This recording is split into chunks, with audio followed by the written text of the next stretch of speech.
Unit 4 exclamatory sentences અર્થાત ઉદ્ગાર વાક્યો વિશે શીખીશું. બાલ દોસ્તો, આજે આપણે સ્ટાન્ડર્ડ 7 ઇંગ્લિશ ગ્રામરમાં યુનિટ 4 એક્સક્લેમેટરી સેન્ટેન્સીસ અર્થાત ઉદ્ગાર વાક્યો વિશે શીખીશું. સામાન્ય માહિતી. મિત્રો, એક્સક્લેમેટરી સેન્ટેન્સીસના ઉદાહરણ જોતા પહેલા તેના વિશેની સામાન્ય સમજ મેળવીએ. આશ્ચર્ય, આનંદ, શોક, આઘાત વગેરે ભાવનાઓ વ્યક્ત કરવા માટે તેનો ઉપયોગ થાય છે. ઉદ્ગાર વ્યક્ત કરવા માટે હાઉ તથા વોટ શબ્દો વપરાય છે. વાક્યને અંતે એક્સક્લેમેશન માર્ક અર્થાત ઉદ્ગાર ચિહ્ન મુકાય છે. એસર્ટિવ સેન્ટેન્સીસ અર્થાત વિધાન વાક્યમાં વેરી, રિયલી, ઇન્ડીડ એટલે કે ખરેખર વગેરે શબ્દો વપરાય છે, જ્યારે એક્સક્લેમેટરી સેન્ટેન્સમાં આવા શબ્દો વપરાતા નથી. હાઉ. મિત્રો, હાઉ શબ્દથી ઉદ્ગાર વાક્ય કેવી રીતે બને છે તે હવે તેની જુદી જુદી પેટર્ન પરથી સમજીએ. હાઉ પ્લસ એડજેક્ટિવ પ્લસ ઉદ્ગાર ચિહ્ન. તે મુજબના આ વાક્યો સમજો. How beautiful, how fine, how marvellous. હવે આ બીજી પેટર્ન જુઓ અને સમજો. How plus adjective plus noun અથવા પ્રોનાઉન પ્લસ વર્બ પ્લસ ઉદ્ગાર ચિહ્ન. તે મુજબના આ વાક્યો જુઓ.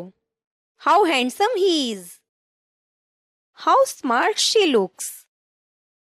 હવે આ ત્રીજી પેટર્ન જુઓ અને સમજો. How plus adverb plus noun અથવા પ્રોનાઉન પ્લસ વર્બ પ્લસ ઉદ્ગાર ચિહ્ન. તે મુજબના વાક્યો જુઓ. How skilfully Ketaki dances, how cleverly he learns. What. હવે વોટ શબ્દથી ઉદ્ગાર વાક્ય કેવી રીતે બને છે તે અને તેની જુદી જુદી પેટર્ન સમજીએ. આ જુઓ.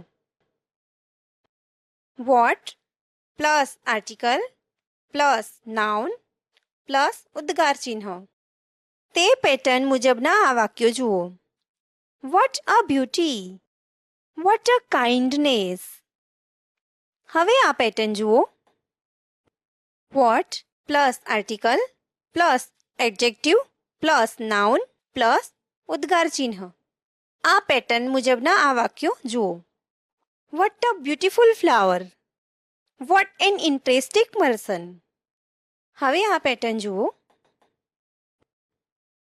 What plus article plus adjective plus noun plus pronoun or noun plus verb plus ઉદ્ગાર ચિહ્ન. આ પેટર્ન મુજબના વાક્યો આમ લખી શકાય. What a beautiful flower the rose is, what a smart girl Trupti is, what a kind king he was, what a lucky man you are. હવે આ પેટર્ન જુઓ. What plus article plus adjective plus noun plus અન્ય શબ્દો plus ઉદ્ગાર ચિહ્ન.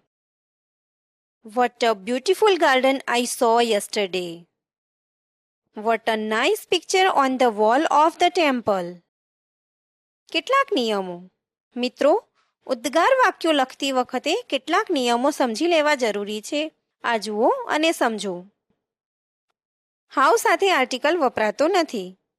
How સાથે એકલું noun પણ વપરાતું નથી. હાઉ સાથે જો નાઉન કે પ્રોનાઉન મૂકીએ તો પાછળ વર્બ મૂકવું જરૂરી છે. વોટ સાથે એડવર્બ વપરાતું નથી. એડવર્બ એટલે ક્રિયા વિશેષણ. વોટ સાથે એકલું એડજેક્ટિવ અર્થાત વિશેષણ વપરાતું નથી. વોટ સાથે એડજેક્ટિવ મૂકીએ તો પાછળ નાઉન હોવું જરૂરી છે. વોટ સાથે એડજેક્ટિવ પછી પહેલું નાઉન સામાન્ય અર્થમાં હોય છે, જ્યારે તે પછી આવતું નાઉન કે અન્ય શબ્દો જેના વિશે વાત થતી હોય એ ચોક્કસ વ્યક્તિ કે વસ્તુનો નિર્દેશ કરે છે. હાઉ સાથે એડજેક્ટિવ પછી તરત જ જેની વાત થતી હોય તે વ્યક્તિ કે વસ્તુનો ઉલ્લેખ થાય છે.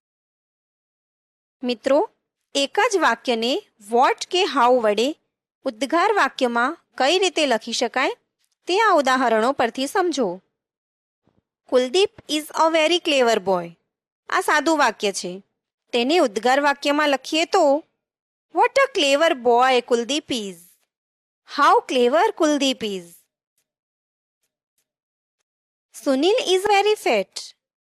આ સાદા વાક્યને ઉદ્ગાર વાક્યમાં આ પ્રમાણે લખી શકાય. What a fat boy Sunil is. How fat Sunil is. The cheetah runs very fast. આ સાદા વાક્યના ઉદ્ગાર વાક્યો જુઓ. What a fast animal cheetah is. How fast the cheetah is.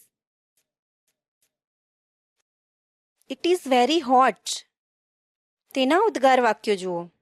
What a hot. How hot it is.